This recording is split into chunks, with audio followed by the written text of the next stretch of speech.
الحمد للہ وکفا وسلام علی عبادہ الذین اصطفی اما بعد اعوذ باللہ من الشیطان الرجیم بسم اللہ الرحمن الرحیم والضحی واللیل اذا سجی ما ودعك ربك وما قلى وللآخرة خير لك من الأولى سبحان ربك رب العزة عما يصفون وسلام على المرسلين والحمد لله رب العالمين اللهم صل على سيدنا محمد وعلى آل سيدنا محمد وبارك وسلم اللهم صل على سيدنا محمد وعلى آل سيدنا محمد وبارك وسلم اللهم صل على سيدنا محمد وعلى آل سيدنا محمد وبارك وسلم 30ویں پارے کی ایک سورت ہے سورۃ الضحیٰ۔ اکثر لوگوں کو یہ سورت یاد ہوتی ہے اور وہ نماز میں اس کی تلاوت بھی کرتے ہیں، لیکن اس کے معنی اور مفہوم چونکہ سامنے نہیں ہوتے، وہ اس سورت کو پڑھ کر اس کے مضامین سے لطف اندوز نہیں ہو پاتے۔ آج کی اس مجلس میں اسی سورت سے متعلق کچھ باتیں عرض کرنی ہیں۔ آپ نے دنیا کی بہت ساری لو سٹوریز سنی ہوں گی، مگر اکثر نفسانی، شیطانی، شہوانی ہوتی ہیں، لہذا ان کا انجام برا ہوتا ہے۔ قرآن مجید کی یہ سورت بھی ایک لو سٹوری ہے، اللہ رب العزت اور ان کے حبیب صلی اللہ علیہ وسلم کے درمیان۔ اور اس سورت کو ذرا غور سے سمجھنے کی کوشش کریں گی تو آپ کو عجیب باتیں سامنے آئیں گی۔ یہ سورت نزول کے اعتبار سے 10ویں نمبر پر نازل ہوئی۔ اس کے نازل ہونے کا بیک گراؤنڈ یہ ہے کہ نبی علیہ الصلوۃ والسلام اللہ رب العزت کی محبت میں تنہائی میں وقت گزارنے کو پسند فرماتے تھے۔ چنانچہ بخاری شریف کی روایت ہے، حبب الیہ الخلاء، نبی علیہ الصلوۃ والسلام کو تنہائی سے محبت ہو گئی تھی۔ دستور ہے کہ محبت انسان کو تنہائی پسند بنا دیتی ہے۔ جس کو محبت کا روگ لگ جائے وہ چاہتا ہے کہ میں الگ رہوں، محبوب کی سوچوں میں رہوں، مجھے کوئی ڈسٹرب نہ کرے۔ چنانچہ نبی علیہ الصلوۃ والسلام ایک ہفتے کا کھانا لے کر غار حرا میں تشریف لے جاتے اور اللہ رب العزت کی عبادت میں مصروف رہتے۔ یہ عبادت کا سلسلہ چل رہا تھا کہ ایک دن اللہ رب العزت کی طرف سے جبریل علیہ الصلوۃ والسلام آئے اور ایک پیغام لائے، اقرأ بسم ربک الذی خلق۔ یہ باقاعدہ اظہار محبت کا پہلا موقع تھا کہ پروردگار عالم نے اپنے حبیب صلی اللہ علیہ وسلم سے ہم کلامی فرمائی۔ پھر نبی علیہ الصلوۃ والسلام کو یہ حکم ملا کہ آپ جائیے اور لوگوں کے سامنے میری وحدانیت کو بیان کیجیے۔ نبی علیہ الصلوۃ والسلام مکہ مکرمہ تشریف لائے اور وہاں آ کر آپ صلی اللہ علیہ وسلم نے اللہ تعالی کی وحدانیت کا تذکرہ فرمایا، چونکہ مکہ مکرمہ میں مشرکانہ ماحول تھا، بیت اللہ شریف کے اندر 360 بت رکھے ہوئے تھے، تو اس ماحول میں توحید کی بات ایک اجنبی سی بات معلوم ہوتی تھی۔ جب یہ بات شروع ہو گئی تو نیک روحیں جو تھیں انہوں نے اس بات کو قبول کیا اور چند لوگوں نے کلمہ پڑھ لیا، مگر مکہ مکرمہ کی جو اکثریت تھی وہ دشمنی پر تل گئی۔ ویسے تو ہر گھر میں یہی تذکرے، ہر مرد کی زبان پہ یہ تذکرے، ہر عورت کی زبان پہ یہ تذکرے، جو کلمہ پڑھتا تھا تو قریش مکہ اس کو تکلیف پہنچاتے تھے، سزائیں دیتے تھے، تو یہ تذکرے ہر کچے اور پکے گھر کے اندر ہوا کرتے تھے۔ قریش مکہ انتظار میں بھی ہوتے تھے کہ دیکھتے ہیں کہ اب اور ان کو کیا پیغام ملتا ہے، اور چونکہ یہ محبت کے پیامبری کا ایک نیا سلسلہ تھا تو نبی علیہ السلام کو بھی انتظار رہتی تھی کہ میرے رب کی طرف سے مجھے کب پیغام ملتا ہے۔ اس کیفیت کو وہی بندہ سمجھ سکتا ہے جو اس پروسیس میں سے گزرا ہو، کہ جہاں محبت کا تعلق ہو وہاں سے میسج آنے کا کتنا انتظار ہوتا ہے، اور اگر نہ آئے تو دل میں کتنے وسوسے آتے ہیں، خیالات آتے ہیں، اور انسان کی پریشانی کس حد تک بڑھ جاتی ہے۔ نبی علیہ الصلوۃ والسلام کے ساتھ یہی معاملہ پیش آیا کہ کچھ عرصہ تو وحی آتی رہی، پھر اچانک بند ہو گئی۔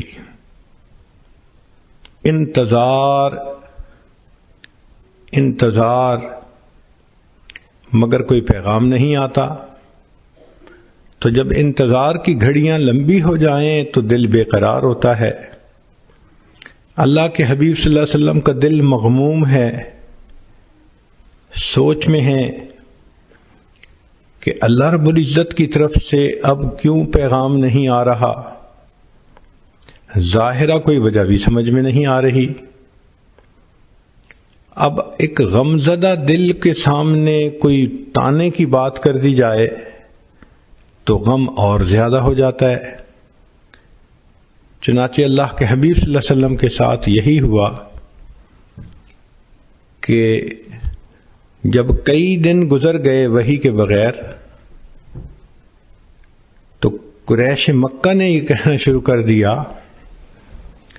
قد ودعک ربک، ہمیں لگتا ہے کہ تجھے تیرے رب نے چھوڑ دیا، معاذ اللہ۔ اب یہ بات نبی علیہ الصلوۃ والسلام کے دل پر ایک چوٹ لگا گئی۔ انسان سب کچھ برداشت کر سکتا ہے، محبت کا تانا برداشت کرنا بہت مشکل ہوتا ہے۔ چنانچہ ایک مرتبہ اللہ کے حبیب صلی اللہ علیہ وسلم دار ارقم میں تھے، کسی وجہ سے دروازہ کھلا تو آپ کی چچی ام جمیل سامنے سے گزری۔ اس نے جب نبی علیہ الصلوۃ والسلام کو بیٹھے دیکھا تو طعنہ دینے لگی کہ اے محمد صلی اللہ علیہ وسلم، جو شیطان تجھے وحی کرتا تھا وہ تجھ سے روٹھ گیا ہے۔ زخم پر جب زخم لگتا ہے تو دکھ بہت زیادہ ہو جاتا ہے۔ تو اللہ کے حبیب صلی اللہ علیہ وسلم کا دل پہلے مغموم تھا، اس عورت کی بات نے جلتی پہ تیل کا کام کر دیا۔ محبوب صلی اللہ علیہ وسلم کا دل بھر آیا۔ آپ نے دل میں سوچا، اللہ، ان لوگوں نے مجھے ساحر کہا، برداشت کر لیا، مجنون کہا میں نے برداشت کر لیا، دیوانہ کہا میں نے برداشت کر لیا، مگر مجھ سے یہ جملہ تو برداشت نہیں ہوتا کہ آپ نے مجھے چھوڑ دیا۔ اے کریم، غار حرا میں اقرأ بسم ربک الذی خلق کے ذریعے محبت کی تار تو آپ نے جوڑی تھی، اب کیوں مجھے تنہا کر دیا کہ لوگوں کے طعنے سننے پڑ گئے؟ محبوب صلی اللہ علیہ وسلم کی مبارک آنکھوں میں آنسو ہیں، اور آپ نے اس کرب کی کیفیت میں آسمان کی طرف جو دیکھا تو رب کریم کی طرف سے جبریل علیہ السلام پیغام لے کر آ گئے۔ یہ سورت نازل ہوئی وَالضُّحَىٰ وَاللَّيْلِ إِذَا سَجَىٰ۔ ان کی پہلی دونوں آیتوں میں اللہ رب العزت نے قسمیں کھائی ہیں۔ عام دستور یہی ہے کہ جب محبوب کسی وجہ سے روٹھ جائے، اس کو تسلی دینے کے لیے محب کو قسمیں کھانی پڑتی ہیں، یقین دلانا پڑتا ہے۔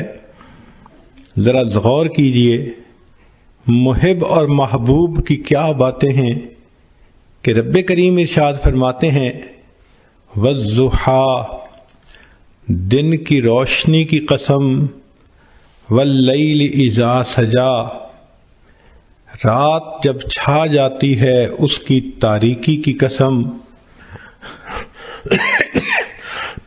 تو رب کریم نے دو قسمیں کھائیں، ایک دن کے سویرے کی قسم، رات کے اندھیرے کی قسم، دن کے ہنگاموں کی قسم، رات کے سناٹوں کی قسم، دن کی جلوتوں کی قسم، رات کی خلوتوں کی قسم۔ مقصود یہ تھا کہ زمانے کے حالات و واقعات کی قسم کھا کر فرمایا۔ بعض مفسرین نے لکھا کہ جب وحی اترتی تھی اس کو دن سے تشبیہ دی گئی، اور جب وحی بند ہوئی تو اس کو رات سے تشبیہ دی، تو پھر مفہوم یہ بنے گا وَالضُّحَىٰ وَاللَّيْلِ إِذَا سَجَىٰ، وحی کے اترنے کی قسم اور وحی کے رکنے کی قسم۔ انسان کی زندگی میں دن بھی ضروری، رات بھی ضروری، دن کام کرنے کے لیے، رات آرام کرنے کے لیے۔ تو بغتانہ مقصود یہ تھا کہ اے میرے حبیب صلی اللہ علیہ وسلم، جس طرح وحی کا اترنا ضروری ہے، کچھ عرصہ کے لیے اس کا رک جانا یہ بھی ضروری ہے تاکہ آپ کو آرام مل جائے۔ لیکن ہمارے بزرگوں میں حضرت اقدس تھانوی رحمۃ اللہ علیہ نے اس کی عاشقانہ تفسیر کی ہے۔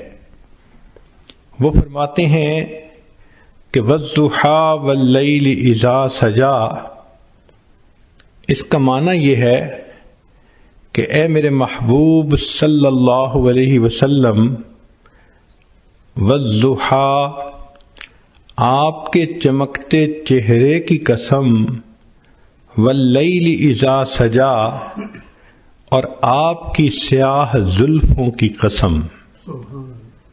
گویا اللہ رب العزت اپنے حبیب صلی اللہ علیہ وسلم کو تسلی دینے کے لیے ان کی قسم کھا کر بات فرماتے ہیں۔ جب محبوب روٹھ جائے تو محب اس کو منانے کے لیے عموماً یہ طریقہ اختیار کرتا ہے کہ تم اپنے خوبصورت چہرے کو دیکھو، تم اپنی زلفوں کو دیکھو، بھلا یہ چہرہ چھوڑنے کے قابل ہے؟ کون اسے چھوڑ سکتا ہے؟ تو ہو بہو یہی معاملہ بنا کہ رب کریم نے فرمایا وَالضُّحَىٰ وَاللَّيْلِ إِذَا سَجَىٰ، اے محبوب صلی اللہ علیہ وسلم، آپ کے چمکتے چہرے کی قسم، آپ کی سیاہ زلفوں کی قسم، چہرہ مبارک دن کی مانند اور زلفیں رات کی مانند، گویا اللہ رب العزت نے اپنے حبیب کے اندر ان دونوں کو ایک وقت میں جمع فرما دیا۔ اور ویسے بھی ذرا اگر تفصیلات میں جائیں تو محب اپنے محبوب کے لیے وہ کچھ کرتا ہے جو عام دستور سے ہٹ کر ہوتا ہے۔ نبی علیہ الصلوۃ والسلام کے لیے اللہ رب العزت نے انوکھے معاملات کیے۔ ذرا غور کیجئے کہ آپ کی ذات بابرکات کے اندر سورج کے چمکتے جیسے چہرے کو اور رات کی طرح ضیاء زلفوں کو اکٹھا کر دیا۔ پھر نبی علیہ الصلوۃ والسلام کے لیے اللہ نے قبلتین کو بھی جمع فرما دیا۔ شب معراج میں اللہ رب العزت نے انبیاء اور فرشتوں کو اکٹھا فرما دیا، حتیٰ کہ بیت المقدس میں اللہ رب العزت نے عالم دنیا اور عالم برزخ کے لوگوں کو اکٹھا کر دیا۔ تو محبوب صلی اللہ علیہ وسلم کے لیے اللہ نے ایسے کام کیے جو عام لوگ انہونے سمجھتے ہیں، اور محبت میں تو یہ ہوتا ہی ہے۔ چنانچہ قرآن مجید میں اللہ رب العزت اپنے حبیب صلی اللہ علیہ وسلم کے چہرہ انور کا تذکرہ فرماتے ہیں، زلفوں کا تذکرہ فرماتے ہیں۔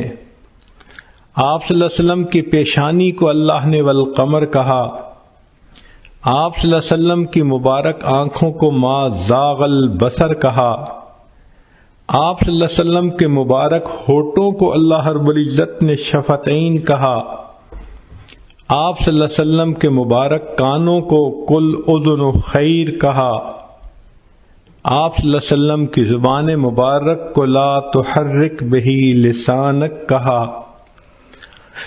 یوں معلوم ہوتا ہے کہ اللہ رب العزت نے اپنے حبیب صلی اللہ علیہ وسلم کے قرآن میں جا بجا تذکرے فرما دیے۔ چنانچہ اس سورت کی یہ پہلی 2 آیتیں قسم کھا کر بات کی گئی، وَالضُّحَىٰ وَاللَّيْلِ إِذَا سَجَىٰ۔ یہاں پر ایک بات ذہن میں رکھیں کہ نبی علیہ الصلوۃ والسلام نے ارشاد فرمایا، من سجد لغیر اللہ فقد اشرک، جس نے غیر اللہ کو سجدہ کیا اس نے شرک کیا۔ ایک حدیث پاک میں فرمایا، من حلف لغیر اللہ فقد اشرک، جس نے غیر اللہ کی قسم کھائی اس نے شرک کیا۔ جس طرح بعض عورتیں اپنی لا علمی کی وجہ سے بیٹے کی قسم کھا لیتی ہیں، یا کچھ مرد عورت کی محبت میں گرفتار ہو کر اس کی قسم کھا لیتے ہیں، تیری قسم، تیرے سر کی قسم، بیٹے کی قسم، شریعت نے ان تمام قسموں کا کھانا منع کر دیا کہ قسم فقط ہم اللہ کے نام کی کھا سکتے ہیں، لیکن خود رب کریم نے اپنے حبیب صلی اللہ علیہ وسلم کی قسم کھائی، اس لیے کہ اللہ رب العزت کو اختیار ہے کہ وہ جو چاہے کرے۔ ذرا غور کیجئے کہ اللہ رب العزت نے نبی علیہ السلام کی عمر کی قسم کھائی، لَأَمْرُكَ، نبی علیہ السلام کے شہر کی قسم کھائی، لا اقسم بہذا البلد وانت حل بہذا البلد، اللہ رب العزت نے نبی علیہ السلام کے زمانے کی قسم کھائی، والعصر، نسبتوں کی قسم کھائی، فلا وربک، لیکن اللہ تعالیٰ نے مخلوق کو منع کر دیا کہ تم کسی کی قسم نہیں کھا سکتے۔ تو مفسرین نے اس میں نکتہ لکھا کہ جس طرح اللہ رب العزت اپنی وحدانیت میں وحدہ لا شریک ہے، تو اللہ رب العزت نے اپنے حبیب صلی اللہ علیہ وسلم کو یہ شان عطا فرمائی کہ اے میرے حبیب صلی اللہ علیہ وسلم، آپ محبوبیت میں وحدہ لا شریک ہیں، میں آپ کی تو قسم کھا رہا ہوں، لیکن آج کے بعد کوئی بندہ اپنے محبوب کی قسم نہیں کھا سکتا۔ یہ شرف فقط اللہ نے اپنے حبیب صلی اللہ علیہ وسلم کو عطا فرمایا کہ جیسے آپ میری وحدانیت میں شرک کو برداشت نہیں کر سکتے، میرے حبیب صلی اللہ علیہ وسلم میں آپ کی محبت میں بھی شرک کو برداشت نہیں کرتا۔ چنانچہ آپ کی قسم تو میں نے کھائی ہے تاکہ آپ کی فضیلت بیان ہو، لوگوں کو منع کر دیا کہ تم اپنے محبوبوں کی قسمیں نہیں کھا سکتے۔ چنانچہ فرمایا وَالضُّحَىٰ وَاللَّيْلِ إِذَا سَجَىٰ، آپ کے چمکتے چہرے کی قسم، آپ کی سیاہ زلفوں کی قسم، سوچو تو صحیح بھلا ایسا چہرہ چھوڑنے کے قابل ہو سکتا ہے؟ لہذا فرمایا ما ودعک ربک وما قلی، آپ تیرے رب نے تجھے چھوڑا بھی نہیں اور تیرے رب نے تجھ سے منہ موڑا بھی نہیں۔ عام طور پہ دنیا میں محب محبوب کے درمیان جدائی کے دو اسباب ہوتے ہیں۔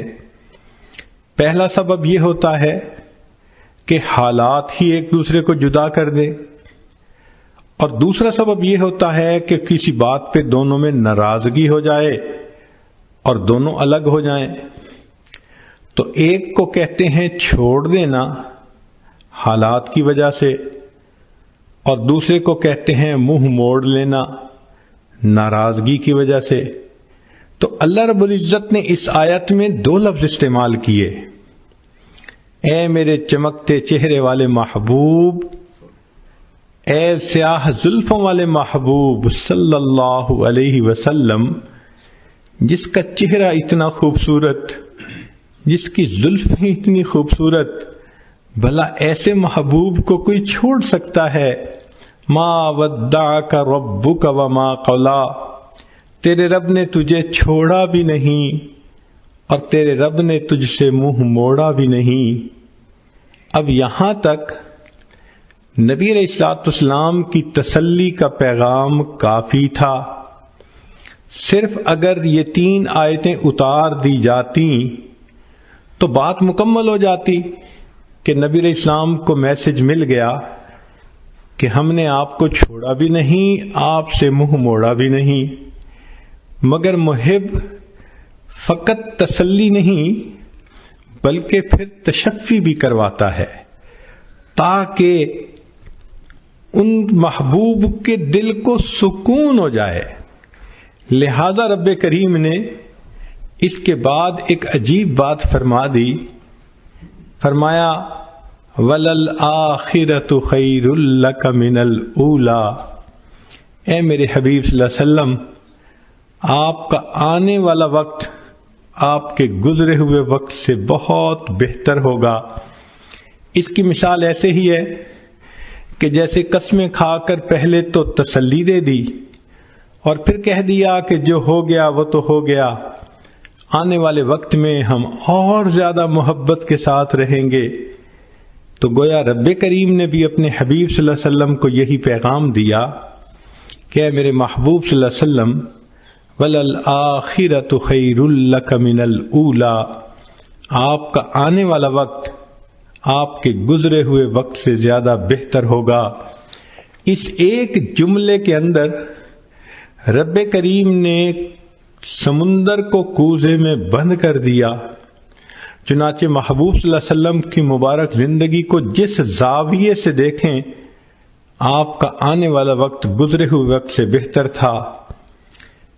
اے میرے حبیب صلی اللہ علیہ وسلم، جب آپ بطن مادر میں تھے تو آپ کا ولادت پانا اس سے زیادہ بہتر، پھر ولادت پانے سے آپ کا بچپن میں آنا زیادہ بہتر، بچپن سے آپ کا لڑکپن میں آنا زیادہ بہتر، لڑکپن سے آپ کا جوانی میں آنا اور زیادہ بہتر۔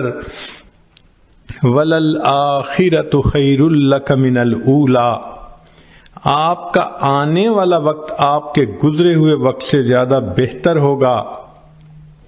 اے میرے حبیب صلی اللہ علیہ وسلم، جب آپ کنوارے حالت میں تھے تو آپ اس وقت بھی اچھے تھے، پھر آپ کا شادی کا ہو جانا اس سے بھی زیادہ بہتر ہو گیا، اور پھر شادی کے بعد آپ کو اولاد کا مل جانا اس سے بھی زیادہ بہتر ہو گیا۔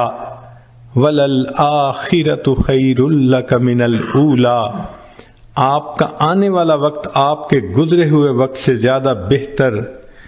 چنانچہ جب آپ غار حرا میں جا کے عبادت کرتے تھے آپ کا وہ وقت بھی بہت اچھا تھا، لیکن آپ پر وحی کا اترنا اور بھی زیادہ بہتر ہو گیا، اور پھر آپ صلی اللہ علیہ وسلم کا بیت المقدس میں جا کے انبیاء کی امامت کروانا اس سے بھی زیادہ بہتر ہو گیا، اور پھر آپ کا عرش کے اوپر جا کر اپنے رب سے ملاقات کرنا اس سے بھی زیادہ بہتر ہو گیا۔ وَلَلْآخِرَةُ خَيْرٌ لَكَ مِنَ الْأُولَىٰ، اے میرے حبیب صلی اللہ علیہ وسلم، آپ کا مکہ مکرمہ میں رہنا بھی بہت اچھا، مگر ہجرت کر کے مدینہ میں آ جانا اس سے بھی زیادہ بہتر، پھر بدر کے میدان میں جو کامیابی ہوئی اس سے بھی بہتر، پھر احد کا معاملہ پیش آیا اس سے بھی بہتر، پھر خندق کے اندر جو آپ کو اللہ کی مدد ملی اس سے بھی زیادہ بہتر، پھر صلح حدیبیہ کا موقع آیا اس سے بھی بہتر، اور بالآخر آپ مکہ مکرمہ میں فاتح بن کر داخل ہوئے وہ اس سے بھی زیادہ بہتر۔ وَلَلْآخِرَةُ خَيْرٌ لَكَ مِنَ الْأُولَىٰ، اے میرے حبیب صلی اللہ علیہ وسلم، آپ کا دنیا کے اندر رہنا بہت اچھا، مگر پھر آپ کا دنیا میں پردہ فرمانا اس سے بھی زیادہ بہتر، پھر آپ کا حشر میں اٹھنا اس سے بھی زیادہ بہتر، پھر آپ کو مقام محمود کا ملنا اس سے بھی زیادہ بہتر، پھر آپ کو شفاعت کا تاج پہنایا جانا اس سے بھی زیادہ بہتر، آپ کا حوض کوثر پہ تقسیم کرنا پانی کو اس سے بھی بہتر، اور آپ کا امت کو لے کر جنت میں داخل ہونا اس سے بھی زیادہ بہتر۔ عام دستور تو یہ ہے کہ لوگ اعلیٰ سے ارذل کی طرف لوٹتے ہیں۔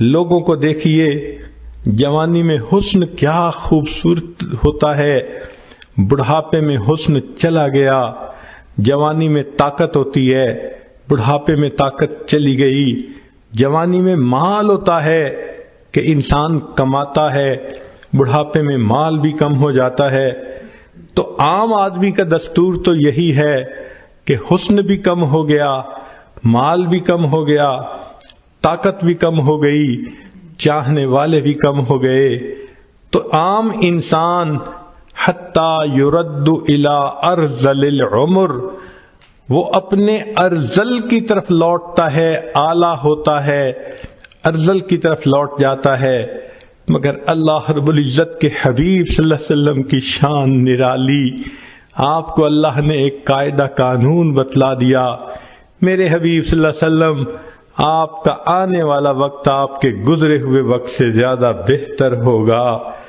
اس میں جو خیر لکا فرمایا تو یہ لکا کا لفظ آپ صلی اللہ علیہ وسلم کی امتیازی شان ہے، آنے والا وقت زیادہ بہتر، چنانچہ قیامت کے دن انبیاء پریشان ہوں گے، اللہ کے حبیب صلی اللہ علیہ وسلم اس وقت شفاعت فرمائیں گے اور امت کو لے کر جنت میں تشریف لے جائیں گے۔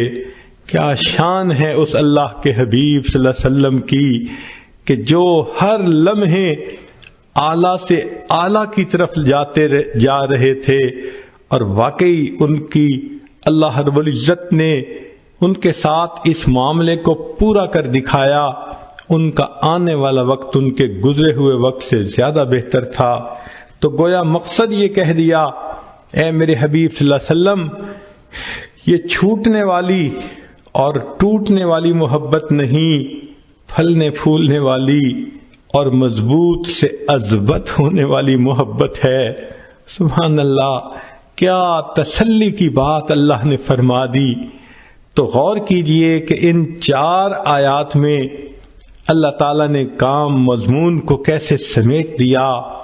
والضحیٰ واللیل اذا سجا، اے محبوب صلی اللہ علیہ وسلم آپ کے چمکتے چہرے کی قسم، آپ کی سیاہ زلفوں کی قسم، ما ودعک ربک وما قلا، تیرے رب نے تجھے چھوڑا بھی نہیں، تجھ سے منہ موڑا بھی نہیں، وللآخرۃ خیر لک من الاولی، اور آپ کا تو آنے والا وقت گزرے ہوئے وقت سے زیادہ بہتر ہوگا۔ پھر رب کریم نے آگے ایک اور بات فرما دی جس نے بات کو اور رنگ دے دیا، ارشاد فرمایا وَلَسَوْفَ يُعْطِيكَ رَبُّكَ فَتَرْضَىٰ، تیرا رب تجھے اتنا دے گا کہ تو راضی ہو جائے گا۔ محب اپنے محبوب کو اسی طرح تسلی دیتا ہے، میں تجھے اتنا پیار دوں گا، میں اتنا تیرا خیال رکھوں گا، میں اتنا تیرا تعاون کروں گا، تیرا ساتھ دوں گا، پشت پناہی کروں گا۔ وَلَلْآخِرَةُ خَيْرٌ لَكَ مِنَ الْأُولَىٰ، ایک تو آنے والا وقت گزرے وقت سے بہتر ہوگا، اور دوسرا وَلَسَوْفَ يُعْطِيكَ رَبُّكَ فَتَرْضَىٰ، تیرا رب تجھے اتنا دے گا کہ آپ راضی ہو جائیں گے۔ اس آیت مبارکہ سے اللہ کے حبیب صلی اللہ علیہ وسلم کی عجیب شان ظاہر ہوتی ہے۔ ساری دنیا کو دیکھ لیجئے، اللہ کی رضا حاصل کرنے میں سرگرم ہے۔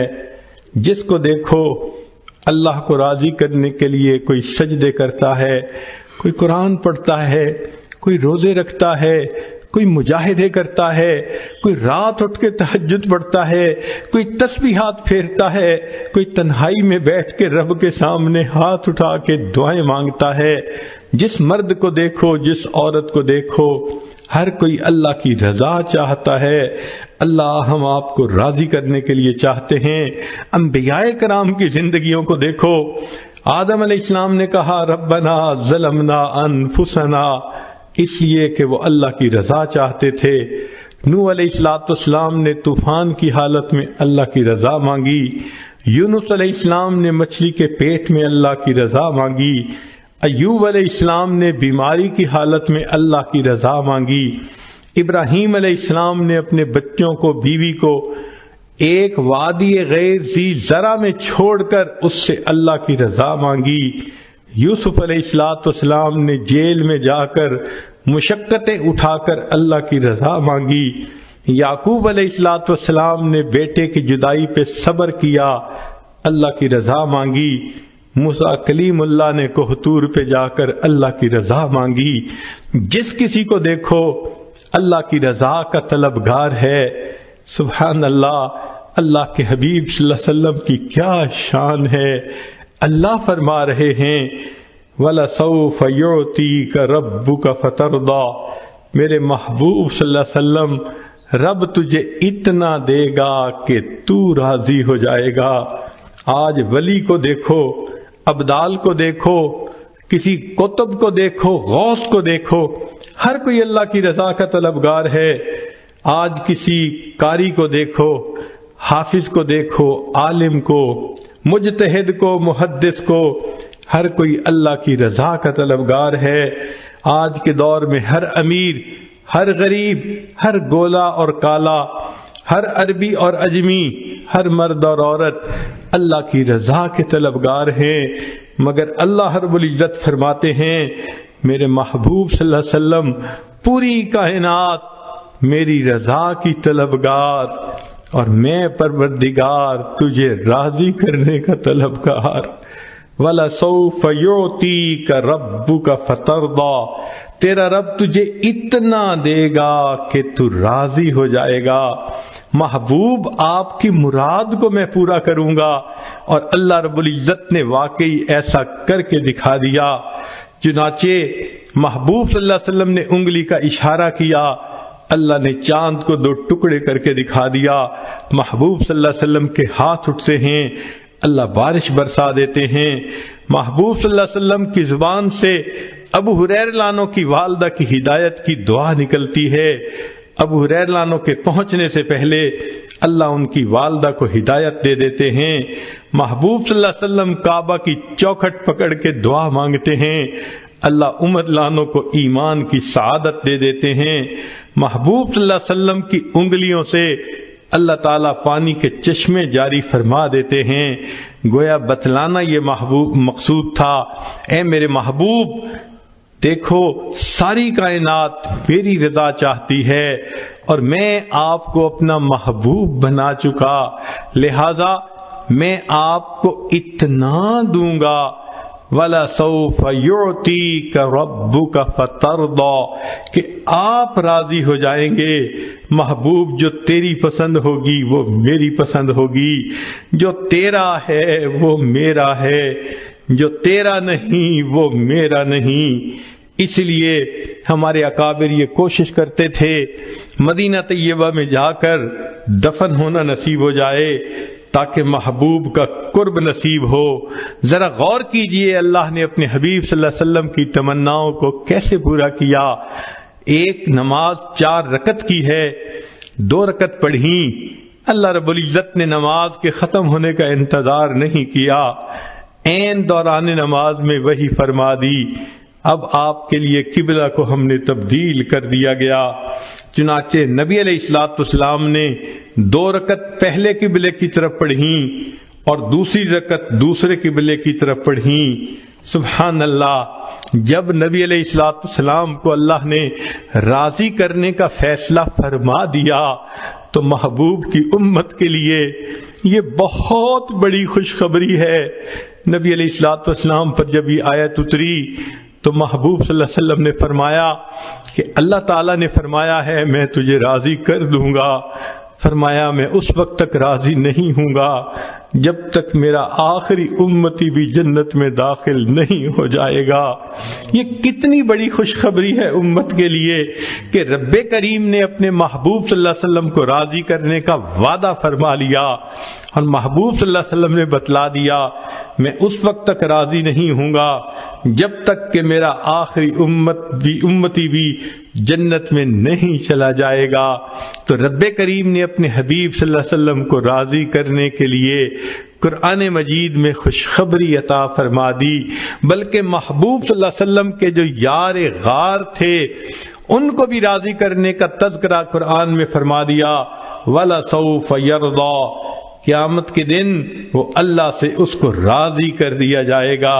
چنانچہ نبی علیہ الصلوۃ والسلام کی یہ شان ہے کہ جو آپ صلی اللہ علیہ وسلم کی اتباع کرے گا اللہ رب العزت دنیا میں بھی اس بندے کی پشت پناہی فرمائیں گے، آخرت میں بھی پشت پناہی فرمائیں گے اور پھر جنت میں اس کو داخلہ دے کر بالآخر راضی فرما دیں گے۔ یہ اللہ رب العزت کا معاملہ ہے۔ چنانچہ یہاں تک بات مکمل ہو گئی، وَالضُّحَىٰ وَاللَّيْلِ إِذَا سَجَىٰ مَا وَدَّعَكَ رَبُّكَ وَمَا قَلَىٰ وَلَلْآخِرَةُ خَيْرٌ لَكَ مِنَ الْأُولَىٰ وَلَسَوْفَ يُعْطِيكَ رَبُّكَ فَتَرْضَىٰ، تیرا رب تجھے اتنا دے گا کہ تو بس بس کرے گا۔ سبحان اللہ، اللہ رب العزت کی کتنی عنایات ہیں اپنے حبیب صلی اللہ علیہ وسلم کے اوپر۔ پھر اس کے بعد جب محب اپنے محبوب کو تسلی کی باتیں کر دیتا ہے، اکثر ہم نے دیکھا کہ گزشتہ احسانات کے تذکرے بھی کرتا ہے، وہ بھی باتیں یاد دلاتا ہے کہ دیکھو تم بھول گئے میں نے تو یہ بھی کیا تھا، میں نے تو یہ بھی کیا تھا، کیوں ناراض ہوتے ہو، کیوں غمزدہ ہو رہے ہو، تمہیں یاد نہیں کہ میں نے تو یہ بھی کر دیا تھا۔ بالکل اسی طرح رب کریم نے یہ باتیں فرمانے کے بعد 3 گزشتہ احسانات کا تذکرہ فرمایا۔ پہلی بات فرمائی الم یجدک یتیما فآوا، کیا ہم نے آپ کو یتیمی کی حالت میں نہ پایا اور پھر ہم نے آپ کو ٹھکانہ دیا۔ سبحان اللہ، اس دنیا میں یتیم کا سایہ چھن جایا کرتا ہے، بے سایہ بچے کو یتیم کہا جاتا ہے، لہذا کوئی اس کی تربیت نہیں کرنے والا ہوتا، کوئی یتیم بچے کو قریب نہیں آنے دیتا، لہذا وہ فتنوں کا سبب بھی بنتے ہیں، فتنوں کا شکار بھی ہو جاتے ہیں۔ نبی علیہ الصلوۃ والسلام کو اس دور یتیمی سے گزرنا پڑا۔ آپ صلی اللہ علیہ وسلم کہ دنیا میں تشریف آوری سے پہلے آپ کے والد گرامی دنیا سے وفات پا گئے۔ آپ نے واقعہ تو سنا ہی ہوگا کہ جب حضرت عبداللہ کی شادی ہوئی تو اس وقت ان کی عمر 18 سال تھی، بی بی آمنہ کی عمر 16 سال تھی۔ شادی کے تھوڑے ہی دنوں کے بعد حضرت عبداللہ کو تجارتی قافلے کے ساتھ شام جانا پڑا۔ شادی کے ابتدائی دنوں میں میاں بیوی کا ایک دوسرے سے جدا ہونا بہت مشکل کام ہوتا ہے۔ چنانچہ جب حضرت عبداللہ جانے لگے، بی بی آمنہ بھی غمزدہ ہیں، حضرت عبداللہ بھی اداس ہیں۔ فرماتے ہیں کہ آمنہ میں جا رہا ہوں، جلدی واپس آؤں گا، جب میں واپس آؤں تو تم دروازے کے قریب آ کر میرا استقبال کرنا، میں تمہارے لیے بہت اداس ہوں گا۔ بی بی آمنہ نے وعدہ فرما لیا۔ حضرت عبداللہ تجارتی قافلے کے ساتھ تشریف لے گئے۔ جب تجارتی قافلہ واپس آنے لگا شام سے، راستے میں حضرت عبداللہ کو بخار ہو گیا۔ مدینہ طیبہ پہنچے، وہ آپ کے سسرال کی جگہ تھی بنی زہرہ۔ انہوں نے کہا کہ آپ کو اتنا بخار ہے، آپ ابھی سفر نہ کریں، یہیں رہ جائیں، ہم آپ کی تیمارداری کریں گے، ہم آپ کو دوا دارو دیں گے، صحت مند ہو جائیں گے تو آپ دوبارہ سفر کر لینا۔ چنانچہ قافلہ رک نہ سکا، مکہ مکرمہ کی طرف چل پڑا۔ حضرت عبداللہ مدینہ طیبہ میں رہ گئے۔ جب وہ قافلہ مکہ مکرمہ میں پہنچا، مکہ مکرمہ کے ہر گھر میں خوشیاں تھیں، عورتوں نے بچوں کو تیار کر رکھا تھا، دھلے کپڑے پہنائے تھے، خود بھی تیار تھیں، کھانے بھی تیار تھے، مہمانوں کے آنے کی انتظار تھی، ہر گھر میں خوشی کا سما نظر آتا تھا۔ انتظار کی گھڑیاں ختم ہونے کو لگ رہی تھیں۔ چنانچہ بی بی آمنہ بی بی اپنے پیارے شوہر سے وعدہ کیا تھا، میں دروازے کے قریب آ کے کھڑی ہوں گی تاکہ آپ آئیں تو میں دروازے پہ آپ کو اہلم و سہلا کہہ کے استقبال کروں۔ بی بی آمنہ وعدہ کے مطابق دروازے کے قریب آ گئیں۔ کب میرے میاں آئیں گے، دروازہ کھولیں گے تو میں ان کو پیار بھری محبت بھری نظروں سے استقبال کے الفاظ کہوں گی۔ بی بی آمنہ انتظار کرتی رہتی ہیں۔ اس وقت ان کی کیفیت عجیب تھی، لیکن حضرت عبداللہ قافلے میں چونکہ نہیں آئے تھے، سارے قافلے کے لوگ اپنے اپنے گھروں کو چلے گئے، حضرت عبداللہ نہ آئے۔ جب بی بی آمنہ نے معلوم کروایا، پتہ چلایا کہ وہ تو مدینہ طیبہ میں بیمار ہیں، بی بی آمنہ اور غمزدہ ہو گئیں۔ نبی علیہ السلام کے بعد رشتہ داروں نے کہا ہم جاتے ہیں اور عبداللہ کو لے کے آتے ہیں۔ چنانچہ وہ وہاں سے مدینہ طیبہ گئے ان کو لانے کے لیے، مگر اللہ رب العزت کو کچھ اور ہی منظور تھا۔ مدینہ طیبہ میں حضرت عبداللہ کا انتقال ہو گیا، بالآخر ان کو وہاں دفن کر دیا گیا۔ اب بی بی آمنہ حاملہ تھیں اور انتظار میں تھیں۔ جب میاں کے فوت ہونے کی دکھ بری خبر ملی، دل پہ کیا صدمہ گزرا ہوگا، عورتیں اس بات کو سمجھ سکتی ہیں۔ 16 سال کی عمر کی بچی ہے اور وہ بیوہ ہو گئی، دل کی حسرتیں دل میں ہی رہ گئیں۔ چنانچہ حاملہ بھی ہے اور اپنے خاوند کی جدائی کا صدمہ بھی ہے۔ بہرحال انہوں نے صبر کے ساتھ برداشت کیا، حتیٰ کہ نبی علیہ السلام کی ولادت مبارکہ ہوئی۔ پھر نبی علیہ السلام کو حلیمہ سعدیہ کے پاس بھیجا۔ 4 سال کی عمر میں وہ واپس چھوڑ گئیں۔ جب نبی علیہ السلام اپنی والدہ کے پاس آ کر کچھ عرصہ رہے، تقریباً 6 سال کی عمر تھی، تو بی بی آمنہ نے فیصلہ کیا میں اپنے بچے کو لے کے مدینہ طیبہ چکر لگا آتی ہوں۔ چنانچہ بی بی آمنہ نے نبی علیہ السلام کو ساتھ لیا، مدینہ طیبہ آئی۔ نبی علیہ السلام فرماتے ہیں میں نے اپنی والدہ کو دیکھا، مدینہ طیبہ جا کر وہ ایک قبر کے قریب پہنچیں، کچھ کہہ رہی تھیں جو میں نہیں سمجھ رہا تھا، مگر میری والدہ کی مبارک آنکھوں میں آنسو تھے۔ نبی علیہ السلام فرماتے ہیں مجھے اتنا یاد ہے میں اپنی والدہ کو روتے دیکھ کے خود بھی رونے لگ گیا، میری آنکھوں میں بھی آنسو آ گئے۔ مگر مجھے یہ نہیں پتا کہ والدہ کیا بات کر رہی تھیں۔ تصور یہ کہتا ہے کہ شاید بی بی آمنہ حضرت عبداللہ سے محو گفتگو ہوں۔ عبداللہ، آپ نے وعدہ کیا تھا میں آ جاؤں گا، میں اتنے سال انتظار کرتی رہی، آپ لوٹ کر نہیں آئے، آپ مجھے ایک امانت دے کر گئے تھے، دیکھو اللہ نے کتنا خوبصورت بیٹا عطا کیا، کاش اس بیٹے کے چمکتے چہرے کو آپ دیکھتے، آپ کو پتہ چلتا اللہ نے کیا حسن و جمال اس کو عطا کر دیا ہے۔ تو بی بی آمنہ یہ باتیں سوچ رہی ہوں گی، اپنے تصور میں کر رہی ہوں گی، آنکھوں سے آنسو آ گئے ہوں گے۔ نبی علیہ السلام اپنی والدہ کو روتے دیکھ کے خود بھی رونے لگ گئے۔ بالآخر بی بی آمنہ نے وہاں سے واپسی کا فیصلہ کیا، چنانچہ ایک باندی بھی ساتھ ہے، اور بی بی آمنہ واپس مکہ مکرمہ آنا چاہتی ہیں۔ اللہ کی شان دیکھیے کہ اس وقت جب ابوا کے مقام پر پہنچی تو بی بی آمنہ کی اپنی بھی وفات ہو گئی۔ نبی علیہ السلام کے دل پہ دیکھیے کیا کیا صدمے پا رہے ہیں، والد پہلے وفات پا چکے، آج والدہ کا سایہ بھی چلا گیا، اکیلے ہیں۔ چنانچہ ام ایمن نے یا جو بھی اس وقت آپ کے پاس باندھی تھی آپ کی خبر گیری کی، وہ آپ کو لے کر مکہ مکرمہ کی طرف آئی۔ کہتے ہیں کہ عبد المطلب اس وقت بہت اداس تھے اپنے پوتے کو دیکھنے کے لیے، انتظار میں تھے کہ اب تو میری بہو آئے گی۔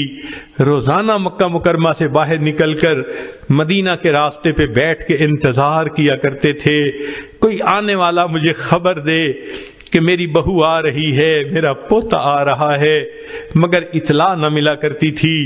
ایک دن انتظار میں بیٹھے ہوئے تھے، چنانچہ اس نے دیکھا کہ جو باندی ساتھ گئی تھی وہ آ رہی ہے۔ جب قریب پہنچی تو اس وقت عبد المطلب نے پوچھا آمنہ کہاں ہے؟ باندی نے کہا اس بچے کا والد تو پہلے جدا ہو چکا تھا، اس کی والدہ بھی اللہ کو پیاری ہو گئی، اکیلے بچے کو لے کر میں آپ کے پاس آئی ہوں۔ تو حضرت عبد المطلب نے نبی علیہ السلام کو سینے سے لگا لیا۔ محبوب صلی اللہ علیہ وسلم کو یہ جدائی برداشت کرنی پڑی، یہ یتیمی کی کیفیت برداشت کرنی پڑی۔ اللہ رب العزت اس بات کا تذکرہ فرماتے ہیں، اے میرے حبیب صلی اللہ علیہ وسلم، الم یجدک یتیما فآوا، ہم نے آپ کو یتیم پایا اور ہم نے آپ کو ٹھکانہ دیا۔ سبحان اللہ۔ پھر فرمایا وَوَجَدَكَ ضَالًّا فَهَدَىٰ، ہم نے آپ کو راستہ بھولا ہوا پایا اور ہم نے آپ کو راستے کی رہنمائی فرمائی۔ مشہور واقعہ ہے، 7 سال کی عمر میں نبی علیہ السلام مکہ مکرمہ کی گلیوں میں چلتے چلتے کہیں ایک طرف باہر نکل گئے، راستے کا پتہ نہ چلتا تھا۔ ابو جہل نے دیکھا تو بالآخر اپنی اونٹی پہ بٹھا کے واپس لایا۔ آپ صلی اللہ علیہ وسلم کو اللہ اس واقعے کا تذکرہ فرماتے ہیں، وَوَجَدَكَ ضَالًّا فَهَدَىٰ، آپ راستہ بھول گئے تھے، ہم نے آپ کو واپس گھر آنے کا بندوبست فرما دیا۔ پھر فرمایا وَوَجَدَكَ عَائِلًا فَأَغْنَىٰ، ہم نے آپ کو بستر و سامان پایا اور ہم نے آپ کو غنی کر دیا۔ اے میرے حبیب صلی اللہ علیہ وسلم، خدیجہ کا مال آپ کو غنی بنا گیا، صدیق اکبر کا مال آپ کو غنی بنا گیا، ہم نے آپ کے لیے دیکھیے کیسے انتظام کر دیا۔ تو رب کریم نے پھر اس کے بعد یہ 3 احسانات کا تذکرہ فرمایا، الم یجدک یتیما فآوا، ووجدک ضالا فہدا، ووجدک عائلا فاغنا، اور پھر آخر پر 3 نصیحتیں فرما دیں۔ ایک نصیحت تو یہ فرمائی فَأَمَّا الْيَتِيمَ فَلَا تَقْهَرْ، یتیم کو جھڑکی نہ دیجئے، اس کے ساتھ رف انداز سے بیہیو نہ کیجئے۔ سبحان اللہ۔ نبی علیہ السلام چونکہ خود دور یتیمی سے گزر چکے تھے، آپ صلی اللہ علیہ وسلم کو یتیموں سے بہت محبت تھی، اسی لیے حدیث پاک میں ہے کہ ایک مرتبہ نبی علیہ السلام عید کے دن اپنے گھر سے باہر تشریف لائے عید کی نماز پڑھنے کے لیے. گلی میں دیکھا مکہ مکرمہ کے بچے نہائے ہوئے، اچھے کپڑے پہنے، خوشبو لگائے ہوئے، خوب خوش حالت میں آپس میں کھیل رہے ہیں. نبی علیہ السلام قریب سے گزرے، سب نے سلام کیا.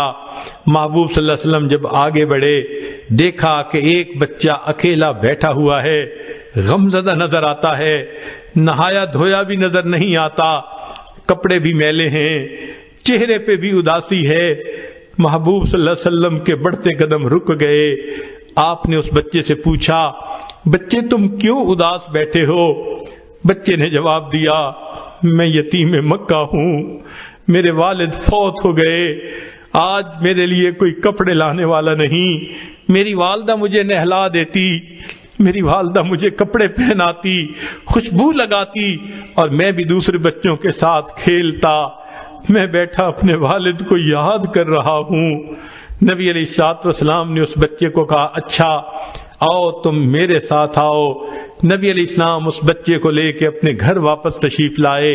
عائشہ رضی اللہ تعالی عنہا کو فرمایا، اس بچے کو ذرا نہلا دو. وہ بچہ حسن رضی اللہ عنہ کی عمر کا تھا. عائشہ صدیقہ رضی اللہ عنہا نے اس کو نہلا دیا. اتنے میں نبی علیہ السلام نے پیغام بھیجا فاطمہ الزہرا رضی اللہ تعالی عنہا کی طرف کہ حسن کے اگر کپڑے ہوں تو بھجوا دیجئے. دھلے ہوئے کپڑے آ جاتے ہیں. ام المومنین اس بچے کو وہ کپڑے پہنا دیتی ہیں، خوشبو لگاتی ہیں، بالوں میں کنگھی کر دیتی ہیں. جب وہ بچہ تیار ہوتا ہے تو نبی علیہ السلام اس سے پوچھتے ہیں، تو عید کے دن تیار ہو کے عیدگاہ میں اپنے والد کے ساتھ کیسے جاتا تھا؟ اس نے کہا، میرے والد بیٹھتے تھے، میں ان کے کندھے پہ سوار ہوتا تھا. نبی علیہ السلام یہ سن کر نیچے بیٹھ گئے. بچے کو کہا، آؤ میرے کندھے پہ بیٹھ جاؤ. بچہ خوشی خوشی کندھوں پہ بیٹھ جاتا ہے. نبی علیہ السلام اس بچے کو کندھے پہ بٹھا کے باہر لے جاتے ہیں. جب گلی کے کھیلنے والے بچوں نے یہ منظر دیکھا، وہ حیران تھے کہ یہ بچہ پہلے تو معمولی کپڑوں میں تھا، اداس غمزدہ تھا، اب نئے کپڑے بھی ہیں، کھلا ہوا چہرہ بھی ہے. تو انہوں نے اشاروں میں اس بچے سے بات پوچھی، سناؤ کیا معاملہ ہوا؟ بچے نے کہا کہ اللہ کے حبیب صلی اللہ علیہ وسلم نے مجھے بیٹا بنا لیا. سبحان اللہ. جب اس بچے نے یہ اشارہ کیا تو کہتے ہیں کہ جو بچے کھیل رہے تھے ان میں سے ایک نے ٹھنڈی سانس لی، کہنے لگا، کاش میں بھی یتیم ہوتا، اللہ کے حبیب صلی اللہ علیہ وسلم مجھے بھی اپنا بیٹا بنا لیتے. نبی علیہ السلام اس بچے کو لے کے مسجد جو ہے عیدگاہ میں تشریف لاتے ہیں. ممبر پڑا ہوا تھا. نبی علیہ السلام ممبر کے اوپر بیٹھنے لگے. وہ بچہ نیچے بیٹھ گیا.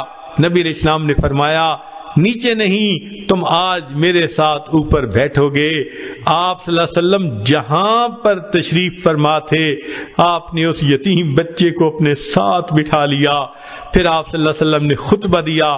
خطبے کے درمیان اس بچے کے سر پہ ہاتھ رکھ کے فرمایا، جو شخص یتیم بچے کے سر پہ ہاتھ رکھتا ہے، ہاتھ کے نیچے جتنے بال ہوتے ہیں اللہ اتنی نیکیاں اس کے نام اعمال میں لکھ دیتا ہے. سبحان اللہ.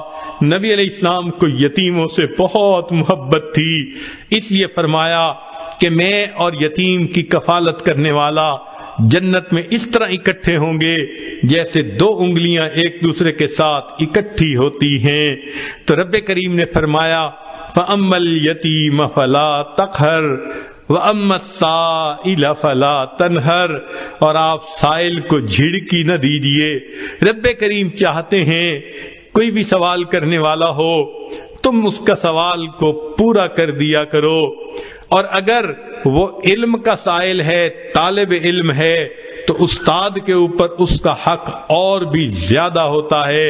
لہذا مفسرین نے لکھا ہے اس آیت مبارکہ کی وجہ سے اساتذہ کو چاہیے کہ اپنے شاگردوں پر بہت مہربان ہوں، اپنے شاگردوں پر بہت قربان ہوں کہ رب کریم نے ان کی سفارش فرمائی، وَأَمَّا السَّائِلَ فَلَا تَنْهَرْ.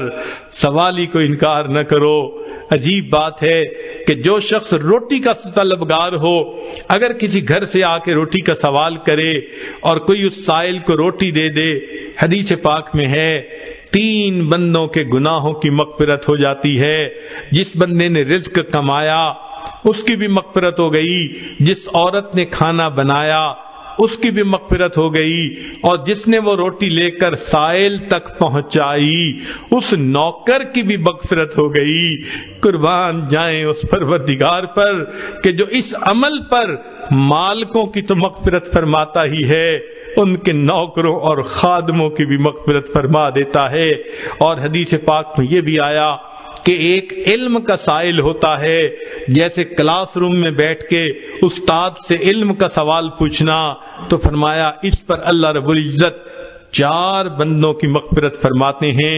سب سے پہلے سوال پوچھنے والے کی مغفرت ہو جاتی ہے، پھر دوسری بات استاد جو جواب دیتا ہے اس کی بھی اللہ مغفرت فرما دیتے ہیں، اور تیسری بات کہ جو اس کے کلاس فیلوز بیٹھے ہوتے ہیں، مجمع ہوتا ہے، اللہ ان کی بھی مغفرت فرما دیتے ہیں، اور چوتھی بات کہ جو لوگ اس کلاس کے قیام کا سبب بنتے ہیں، معاونین ہوتے ہیں مدارس کے، اگرچہ وہ کاروباری لوگ ہوتے ہیں، اپنے گھروں میں بیٹھے ہوتے ہیں، مگر وہ اس کلاس کے لیے پیسہ خرچ کرتے ہیں، استاد کی تنخواہ دیتے ہیں، شاگردوں کے کھانے پینے کا انتظام کرتے ہیں، تو فرمایا کہ وہ محبت کرنے والے، تعاون کرنے والے اگرچہ اپنے گھروں میں بیٹھے ہوں گے، اللہ ان کی بھی مغفرت فرما دیتے ہیں۔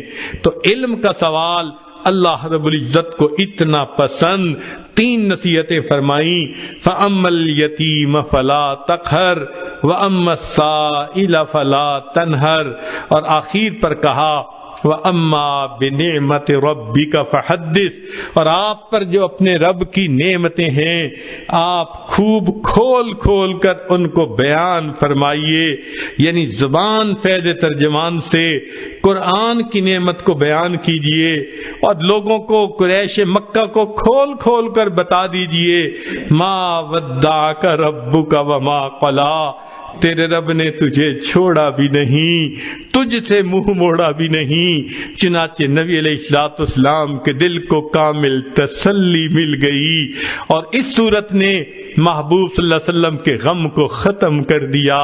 آج اس پورے بیک گراؤنڈ کے ساتھ جب آپ اس صورت کو نماز میں پڑھا کریں گی تو آپ کو نبی علیہ السلام کی کیفیت کا بھی اندازہ ہوگا، کتنے ابتدا میں غم زدہ تھے، اور آپ کو یہ بھی پتہ چل گیا ہوگا کہ محبوب اپنے محب کو کیسے تسلیاں دیتا ہے، کیسے آنے والے وقت کے وعدے کرتا ہے، کیسے اس کی مرادیں پوری کرنے کی خوشخبریاں دیتا ہے، اور پھر کیسے اس کو نصیحت کرتا ہے۔ تو یہ پوری صورت اللہ رب العزت اور آپ کے حبیب صلی اللہ علیہ وسلم کی محبت کا مضمون بیان کرتی ہے۔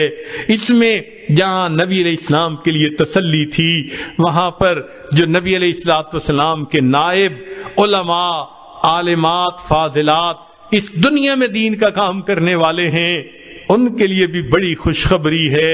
سب سے پہلی خوشخبری، ان دین کا کام کرنے والوں کو لوگ تانے دیتے ہیں، دنیا نے تمہیں چھوڑ دیا، کوئی تمہارے ساتھ نہیں، ان کو تسلی رکھنی چاہیے، دنیا نے چھوڑ دیا، دین کا کام کرنے والے کو رب کبھی نہیں چھوڑے گا، اس کا وعدہ ہے ما ودعک ربک وما قلا، میرے حبیب صلی اللہ علیہ وسلم تیرے رب نے تجھے چھوڑا بھی نہیں، تجھ سے منہ موڑا بھی نہیں۔ چنانچہ آپ صلی اللہ علیہ وسلم کے جو وارث ہوں گے ان کے ساتھ بھی یہی وعدہ پورا ہو کر رہے گا، نہ اللہ ان کو چھوڑے گا، نہ اللہ ان سے منہ موڑے گا۔ وَلَلْآخِرَةُ خَيْرٌ لَكَ مِنَ الْأُولَى، جیسے نبی علیہ السلام کو اللہ نے یہ وعدہ فرما دیا، آپ غور کیجئے اللہ والوں کے ساتھ بھی یہی معاملہ ہوتا ہے، جو دین کا کام کر رہے ہوتے ہیں ان کا آنے والا دن ان کے گزرے ہوئے دن سے زیادہ بہتر ہوتا ہے، ان کے فیض کو اللہ بڑھا دیتے ہیں، ان کے افادیت کو اللہ بڑھا دیتے ہیں، ان سے محبت کرنے والوں کو اللہ بڑھا دیتے ہیں، اور دنیا میں ان کی خیر و برکت کو اللہ بڑھا دیتے ہیں۔ ان کے لیے بھی آنے والا وقت ان کے گزرے ہوئے وقت سے بہتر ہوتا ہے۔